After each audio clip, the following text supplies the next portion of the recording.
Good afternoon. You're with us again in Democracy X Innovation English version for this month. I am with Kwan Kao and our special guest today, Mr. Purawit. This month is 89th anniversary of the 1932 Siamese Revolution. On the 24th of June 1932, there was a group of civil servants and military people try to change Siam, or the former name of Thailand, into the regime of constitutional monarchy. Right, Mr. Bulawit? Am I right about the name of the regime after? It is known today as the constitutional monarchy, but at that time, there was no official term what the new regime is called. So at that time, it is called constitutional regime, because the idea of the 1932 revolution is about constitutionalism, how to curb the power of the monarchy, right? The key point is to limit power. It focused on constitution at that time. The current thought of today's movement, the democracy movement, for example, they use the day as a symbol of the beginning of democracy regime or democracy era in Thailand. So that's why they name their groups as the People's Party again at the current protest. Like the first ever party of Thailand in 1932 was named the People's Party, or Khana Rasadon, and the protest group from last year and this year, they also named their group after the 1932 revolutionary parties. And I would like to add a little bit that the Thai democracy regimes from the beginning onwards, 1932 was discontinued, right? Like our discussion earlier, that the path of democratization, if I would say, like from Mr. Purowitz's discussion yesterday with Dr. Nithi, right? They were talking about the democratization of South Korea. It seems like the South Korea from 1987 something, right? That it was democratized by demilitarizing from the regime. And it seems like it's continued from that onwards until today. But Thailand, it doesn't go like a lot of coup, a lot of changing of powers. If we observe, right, we have 20 constitutions so far today. The current constitution is the 2017 constitution. So how can we explain why Thailand has many constitutions? From my point of view as a political scientist, the simple explanation, we play a different rule of the game. The military want to play one game, but the citizen want to play another game.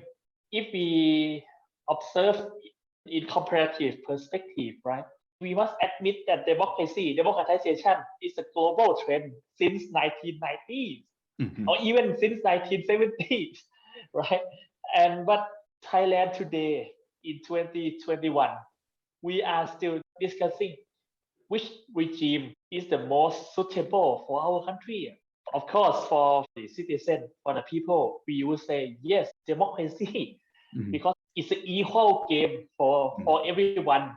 The problem is that the elite doesn't want to play in this equal game, because in democratic game, you compete in terms of number. The more number you have, the more power you will have. If we let the majority to decide what will happen to the traditional elite, right? Which they are like kind of minorities in the sense. That's why the minority must hold a power. A lot of change, like a lot of discontinuities from 1932, from that. And in the next 20 years, the Cold War era, Marshall Black, Vibun Songkram, Marshall Salit Thanarat, we can see that it is that discontinuities in the timeline of Thai democracy, which struggling until today. And then fast forward to the 1997 that we received so-called most democratic constitution ever we have in Thailand, and followed by other two coup d'etats, right? Until today that Mr. Puruvit already mentioned that the current constitution was the 2017 constitution that makes the struggling of the Thai democracy was not easy, which leads us today that we are going to say that the 1932 revolution doesn't really affect quite much about today's politics. I have observed, right? I joined the one clubhouse a few days ago. The issue is that is Thailand really democratic? I think that this question, if we still ask that, are we democratic country? That means we are not yet democratic. If we are, there's no doubt, right? If we are still doubt that it is not. But compared to, the other countries, I like one phrase. 40, 50 years ago, when the trend of democratization, has become a global trend. Democracy is the only game in town. That means no matter what you want to compete in politics, you must compete in a democratic rule. But the problem is that in Thailand, somebody doesn't want to play in the democratic game, right? Because in democratic game, they have less power. As you say, Kipaga, because like the wave of democratization, right? Because of democracy become the only game in town that create the thing that we know like as hybrid regime and all those authoritarian by nature, but trying to surface or cover it up with election and all those people participation, but they still aren't yet to be democratization, but they just want to be participate in the global arena. So they just name themselves democratic in their own way. We call it in comparative politics term, the new democracies, especially those countries who gained the independence after the Cold War, after the fall of the Soviet Union. You can see that these countries, by surface, they have an election. On the other hand, they rule suppressively. Which leads us today that the constitutional amendment of the 2017 constitution, which 13 drafts was in the parliament and only one draft has passed the first reading, which is the Democratic Party's draft. Political scientists like Mr. Puravit, what do you have in the comment that Democratic parties, Thai Democratic Party, try to change the voting system into two-ballot? What do they hope for the benefits from this amendment? Of course, if you want to change the rule, the main motivation is that you want to benefit from the new rule, right? So what about the electoral system? How Democrats benefit from it? I'm still surprised why they hope to gain more vote and more seats under this system, because this is not the first time the Democrats proposed to change the electoral system. If we look back 10 years ago, before the 2011 election, at that time, the Democrat-led coalition government proposed to change the electoral system to the same system that they just proposed in the last parliamentary session, that we have the two-ballot papers. We call it in the political science term as the mixed member majoritarian system, or MMM. This is the system that was used under the 1997 Constitution and also the 2007 Constitution. But before the 2011 election, the Democrats proposed to change to this system. They hope that they will gain more vote and seats. As you know, that they lost to Pheu Thai at that time. But this time I am still quite surprised by they hope to achieve what they aim for. Just to be clear, that the new two-ballot system that Democratic parties is proposed to change is the mixed member majoritarian system. MMM, yes. It MMM. is not two-ballot, but MMP, not proportional. Not proportional, but they are in the same type of mixed electoral system. So it is like parallel system, that it is like independent to each other, the party list and same. okay. If you read in in American literatures on elections, they will use the term parallel voting. Many use it. But if you read the continental literature, continental European literature, you will see the word mixed member electoral system. I'm quite surprised that senators supported, this draft instead of the government's draft, Palang Pracharat. We need to understand that the draft sponsored by Palang Pracharat, it includes two key aspects, not just about electoral system, but it's about the power of the MP to intervene in budget allocation. This draft includes two key aspects. The point is that the senators view that the provision that prohibit the MP in intervening the budget allocation in the constituency, they view that this is the signature of this constitution. Because if you look back 5 years ago when the drafter draft this constitution, they campaigned that this constitution is to fight the corruption. Right. And the senators feel that if they allow this draft to be passed, it is a question.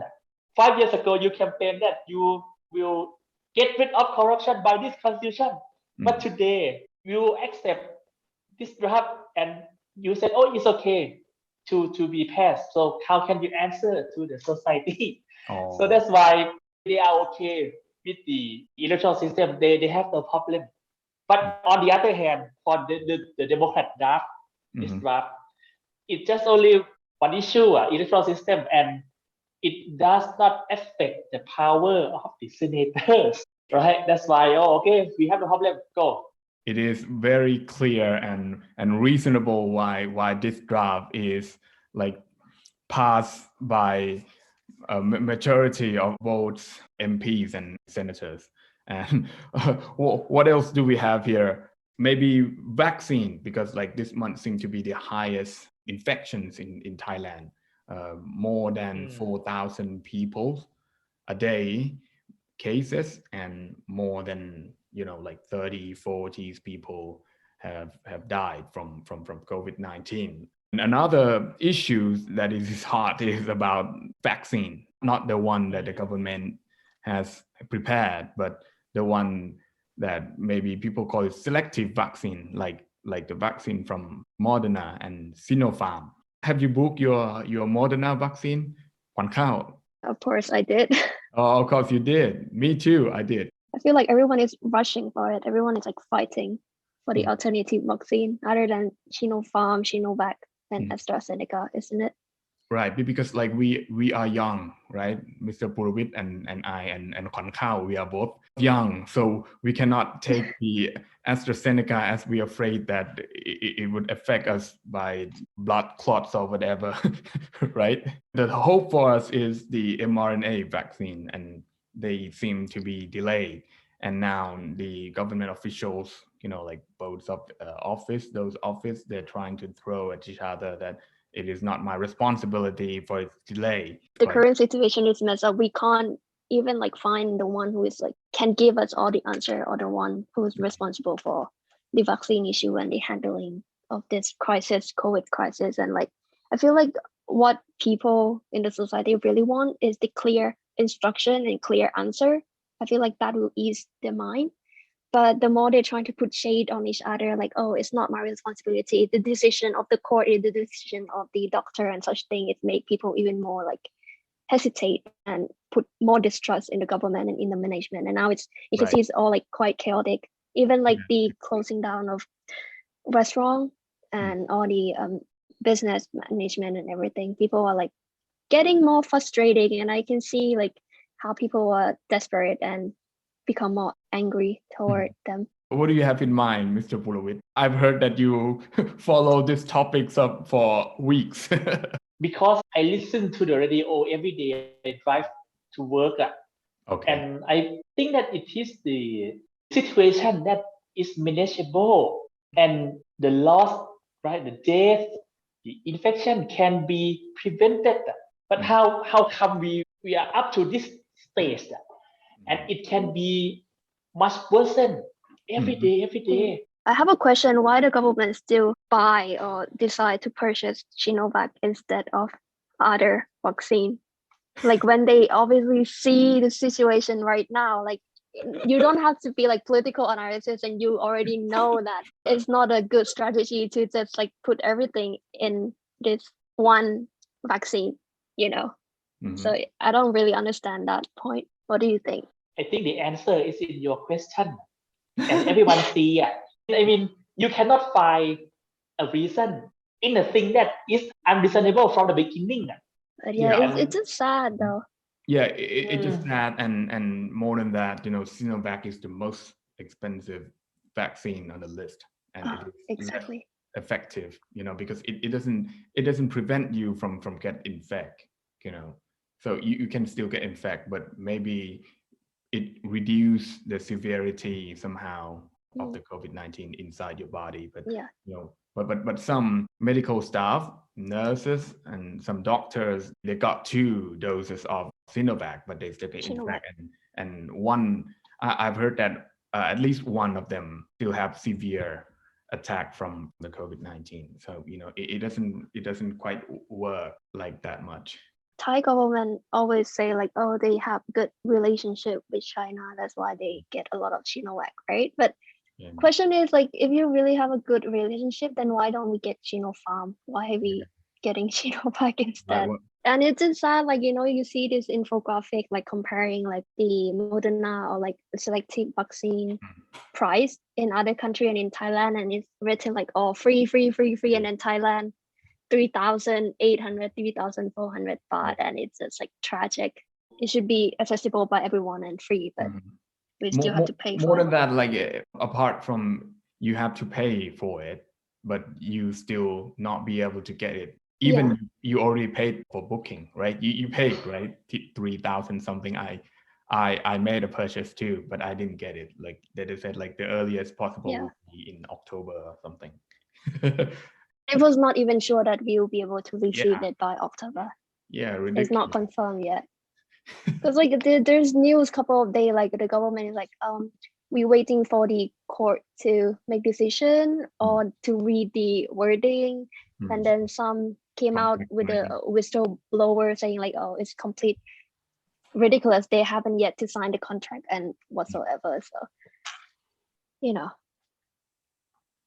So I felt like it is critical right now.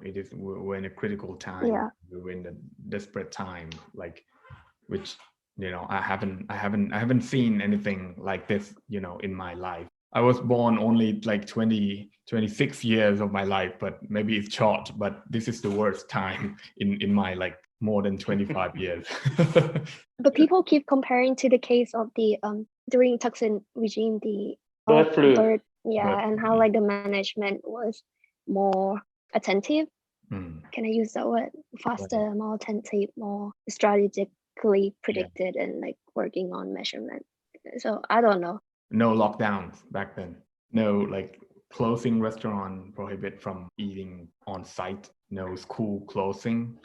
No working from home. Lots of factors. Just like Pipak say, it's something that should be manageable, but how come we at this stage where everything is so chaotic and everything is like exactly like a crisis, with a lot of debt and everything. Yeah, so it's been a tough month. Anything you'd like to add, Mr. Purwit? Stay safe. I mean, I don't have much, but because we have fitness, we have experience every day, and we are living in the most desperate time. I agree, because when Kun Puripat said that, oh, this is my worst time, I look back 20 years ago. I was born in the 1990s, and in the 1990s, everyone were dreaming of, oh, Thailand will be a developed country, right? Everything was moving to that way. That's why we had the financial crisis in 1997. Right. But a few years ago, we can get recovered, and then we have a hope that, okay, we will be at the level that we are aiming for, right?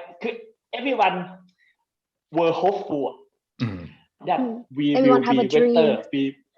we will better ใช่ไหม Mhm. That's why many people they are dreaming back to the times in 1990s. Mm. How come we are at this stage? We're going backward for 30 years. More than 30 years. When you see the approach that the current government, tackle the pandemic, is a traditional bureaucratic. We need to set up the committee, the subcommittee. The subcommittee Right. propose, Mhm. draft a recommendation, and then it was submitted to the committee. The committee, okay, say yes, and then it was passed to the board chair by the prime minister, Mhm. and then prime minister, yes or no. It's too late. It's too And then late. announce it in the next 2 days. Start on Monday, At something, midnight. like Uh, too delay for anything. Like anything is too late for the situation. We really don't have much choice, so the only thing we can do today for ourselves is to stay safe, like Mr. Burovich said. Like no one can protect you. You must protect yourself. you must not be sick because Yeah. we have no bed No available bed. in the hospital. Yeah, no bed in the hospital now. No place. Even the one of the doctor with some high ranking position come out crying, sobbing like, oh, we have to help, and like they can't do anything anymore, which is pretty tragic, seeing like the high ranking officer coming out live on television and then cry, and they can't really do anything. And it really reflected how deep in crisis we are right now. This one is much worse than the 1997 financial crisis. Yes, I was thinking about that too, but I don't really know how to Memory. explain. I mean- I feel like it's way much worse. In 1997, I was 10 years old. I still remember the atmosphere in Thai society. Yes, we were hopeless. There's no hope. But if there's a will, there's a way at that time. We can get through that situation for a few years later. But this time, the crisis is much worse than the 1997. I don't know how can we be hopeful under this situation. Yeah, they said that in 1997 that if you lost your job in Bangkok or in the urban area, you can always go back to your home to do some, agriculture, like that. The romanticize Yeah, romance. of the rural but area. now there is no field. Nowhere you can hide. Yeah, there's Nowhere to go. nowhere to go. No one to take care of you. You have to start No with yourself. vaccine. There is no more will in the society, is it? Like people lose their hope. Yeah. Everything is crushed. Their dream. It's such a dystopia. We don't need to go much, like more sad in this episode no more. So I will need to cut it here, wrap up, stay safe everybody, and we still need to hope, and we need to fight for what is better for our lives. See you again next month. So thanks for listening, and I hope that next time we meet each other again, it will be in a normal pieces. Better. Goodbye.